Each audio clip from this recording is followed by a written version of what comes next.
Olá, gente! Estamos aí no nosso plano de leitura bíblica anual, o projeto Leia a Bíblia Toda comigo. Já estamos em Êxodo. Hoje nós vamos ler Êxodo 21, 22 e 23. Lembrando que a versão que eu estou utilizando é NAA, Nova Almeida Atualizada. Vamos orar? Senhor, muito obrigado pela Tua palavra, porque nós temos acesso à Tua palavra.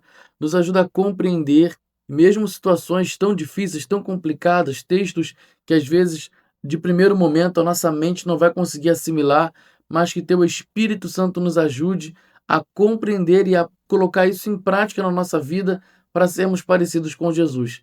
Sabemos que na Sua palavra há exemplos de pessoas que Te seguiram e exemplos de pessoas que fugiram do propósito, mas nós estamos aqui para olhar e avaliar se a nossa vida está, ó Deus, naquilo que o Senhor quer para nós ou não. Nos ajuda, Senhor, nesse processo de leitura bíblica, que a nossa mente esteja aberta para receber da semente da palavra e que a gente possa frutificar e ser mais parecido com Cristo. Essa é a nossa oração em nome de Jesus. Amém.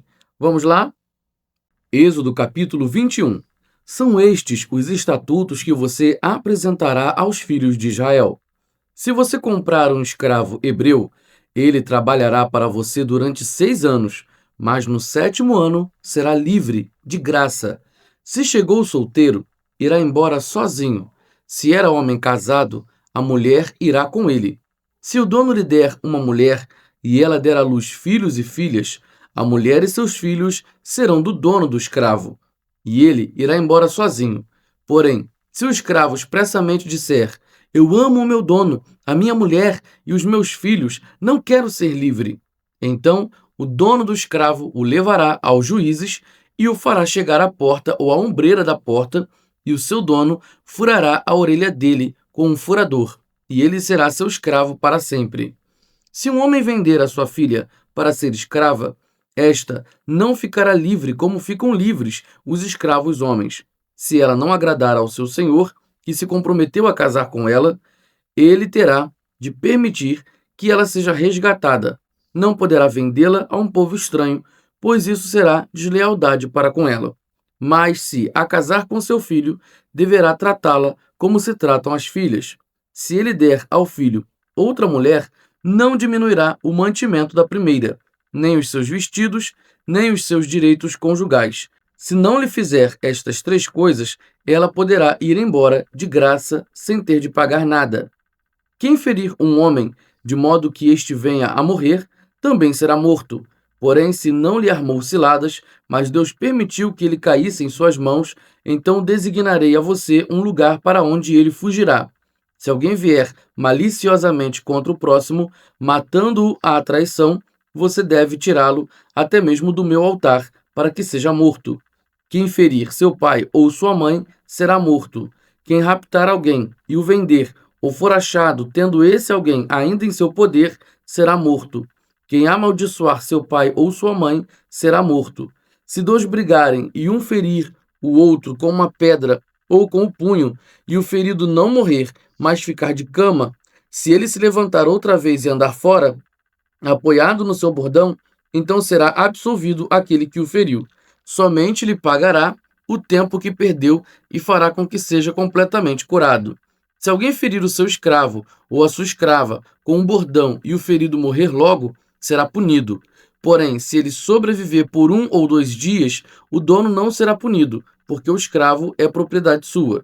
Se homens brigarem e ferirem uma mulher grávida e forem causa de que aborte, porém sem maior dano, aquele que feriu será obrigado a indenizar segundo o que lhe exigir o marido da mulher, e pagará como os juízes lhe determinarem. Mas, se houver dano grave, então o castigo será vida por vida, olho por olho, dente por dente, mão por mão, pé por pé, queimadura por queimadura, ferimento por ferimento, golpe por golpe. Se alguém ferir o olho do seu escravo ou o olho da sua escrava, e inutilizar o olho, deverá deixar o escravo ir livre como pagamento pelo olho. E se com violência fizer cair um dente do seu escravo ou da sua escrava, deverá deixar o escravo ir livre como pagamento pelo dente. Se um boi chifrar um homem ou uma mulher, fazendo com que morra, o boi será apedrejado, e a carne dele não será comida, mas o dono do boi será absolvido.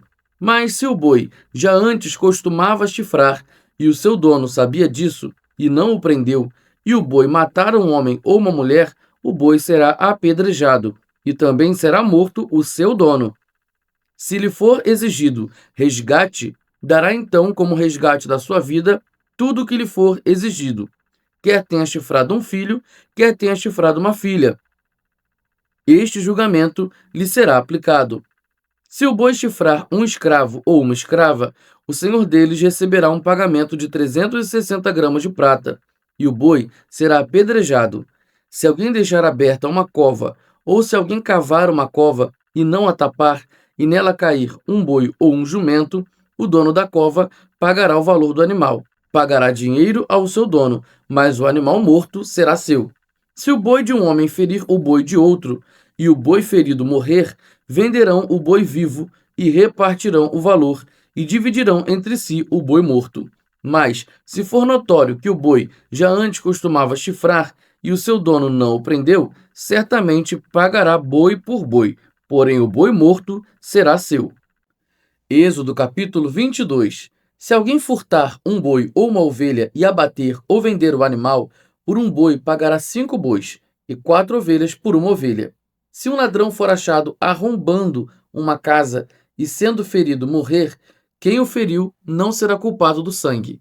Se, porém, já havia sol quando isso aconteceu, quem o feriu será culpado do sangue. O ladrão deverá fazer restituição total. Se não tiver com que pagar, será vendido por seu furto.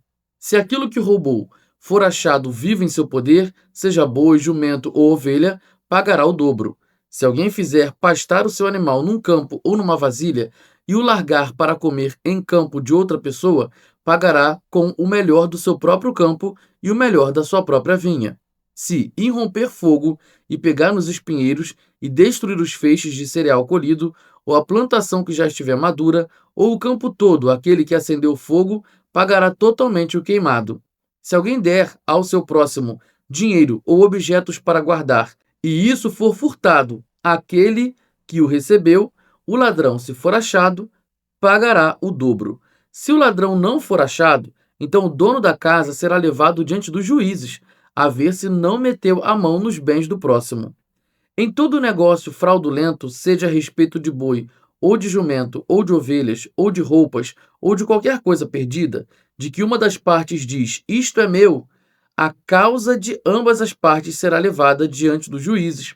Aquele a quem os juízes condenarem pagará o dobro ao seu próximo. Se alguém der ao seu próximo um animal para que tome conta dele, seja jumento, boi, ovelha ou outro animal qualquer, e este morrer, ficar aleijado ou for afugentado sem que ninguém o veja, então haverá juramento do Senhor entre ambos de que não meteu a mão nos bens do seu próximo. O dono aceitará o juramento e o outro não fará restituição. Porém, se de fato o animal tiver sido furtado, terá de pagá-lo ao seu dono. Se for dilacerado, trará o que restou em testemunho disso e não pagará o animal dilacerado. Se alguém pedir emprestado a seu próximo um animal e este ficar aleijado ou morrer, não estando presente o dono, aquele que pediu emprestado terá de pagá-lo ao seu dono. Se o dono esteve presente, não o pagará. Se foi alugado, o preço do aluguel será o pagamento. Se alguém seduzir uma virgem que ainda não foi prometida em casamento e tiver relações com ela, pagará seu dote e a tomará por mulher. Se o pai dela definitivamente não quiser dar-lhe a moça em casamento, aquele que a seduziu pagará em dinheiro conforme o dote das virgens. A feiticeira você não deixará viver. Quem tiver coito com o animal será morto. Quem sacrificar aos deuses e não somente ao Senhor será destruído. Não maltrate o estrangeiro, nem oprima, porque vocês foram estrangeiros na terra do Egito. Não maltratem as viúvas nem os órfãos. Se de algum modo os maltratarem e eles clamarem a mim, eu lhes ouvirei o clamor. A minha ira se acenderá e eu matarei vocês à espada. As suas mulheres ficarão viúvas e os seus filhos ficarão órfãos. Se você emprestar dinheiro a alguém do meu povo, ao pobre que está com você, não trate com ele como um credor que impõe juros. Se você pegar o manto do seu próximo como penhor, devolva-o antes do pôr do sol, porque é com ele que se cobre, é a roupa do seu corpo, em que ele se deitaria. Quando ele clamar a mim, eu ouvirei, porque sou misericordioso. Não blasfeme contra Deus, nem amaldiçoe uma autoridade do seu povo. Não demore em trazer ofertas do melhor das suas colheitas e das suas vinhas. Entregue-me o primogênito dos seus filhos. Faça o mesmo com suas vacas e com suas ovelhas. Deixe que a cria fique 7 dias com a mãe, mas no 8º dia você a entregará para mim. Vocês serão homens consagrados a mim, portanto não comam carne de animais dilacerados no campo. Joguem essa carne aos cães. Êxodo capítulo 23. Não espalhe notícias falsas e não entre em acordo com o ímpio para ser testemunha maldosa. Não siga a multidão para fazer o mal e, num processo, não deponha com a maioria para torcer a justiça. Não seja parcial, nem mesmo com o pobre nas suas demandas. Se você encontrar desgarrado o boi ou o jumento do seu inimigo, leve-o sem falta de volta para ele. Se você vir prostrado debaixo da sua carga o jumento daquele que odeia você, não abandone, mas ajude o dono a erguer o animal. Não perverta o direito do pobre que vem até você com a sua causa. Fique longe da falsa acusação. Não mate o inocente e o justo, porque não justificarei o ímpio. Não aceite o suborno, porque o suborno cega até o perspicaz e perverte as palavras dos justos. Não oprima o estrangeiro. Vocês sabem o que é ser estrangeiro, pois foram estrangeiros na terra do Egito. Durante 6 anos, você semeará a sua terra e recolherá os seus frutos. Porém, no 7º ano, deixe a terra descansar e não a cultive, para que os pobres do seu povo achem o que comer e os animais do campo comam do que sobrar. Façam o mesmo com a sua vinha e com o seu olival. 6 dias você fará o seu trabalho, mas no 7º dia descanse, para que descanse também o seu boi e seu jumento, e para que o filho da sua escrava e o estrangeiro se revigorem. Deem atenção a tudo que eu tenho dito a vocês. O nome de outros deuses não deve ser lembrado nem pronunciado por vocês. 3 vezes no ano celebrem uma festa para mim. Celebrem a festa dos pães sem fermento. Durante 7 dias vocês comerão pães sem fermento, como ordenei a vocês. Façam isso no tempo indicado no mês de Abibe, porque nesse mês vocês saíram do Egito. Ninguém apareça diante de mim de mãos vazias. Celebrem a festa da ceifa, dos primeiros frutos do seu trabalho, do que vocês semeiam no campo, e a festa da colheita, ao final do ano, quando vocês recolhem do campo o fruto do seu trabalho. Celebrem a festa da ceifa, dos primeiros frutos do seu trabalho, do que vocês semeiam no campo, e a festa da colheita, ao final do ano, quando vocês recolhem do campo o fruto do seu trabalho. 3 vezes por ano todo homem deve comparecer diante do Senhor Deus. Não ofereçam o sangue do meu sacrifício como pão fermentado, nem deixem que a gordura da minha festa fique durante a noite até a manhã seguinte. Tragam as primícias dos frutos de sua terra à casa do Senhor seu Deus. Não cozinhem o cabrito no leite de sua própria mãe. Eis que eu envio um anjo adiante de vocês, para que os guarde pelo caminho e os leve ao lugar que tenho preparado. Deem atenção a ele e ouçam o que ele diz. Não se rebelem contra ele, porque não perdoará a transgressão de vocês, pois nele está o meu nome. Mas se vocês ouvirem atentamente o que ele disser e fizerem tudo o que eu ordeno, então serei inimigo dos que são inimigos de vocês e adversário dos que são adversários de vocês. Porque o meu anjo irá diante de vocês e os levará aos amorreus, aos heteus, aos ferezeus, aos cananeus, aos heveus, aos jebuseus, e eu os destruirei. Não se curvem diante dos deuses deles, nem os adorem, nem sigam os costumes deles. Pelo contrário, destruam totalmente esses ídolos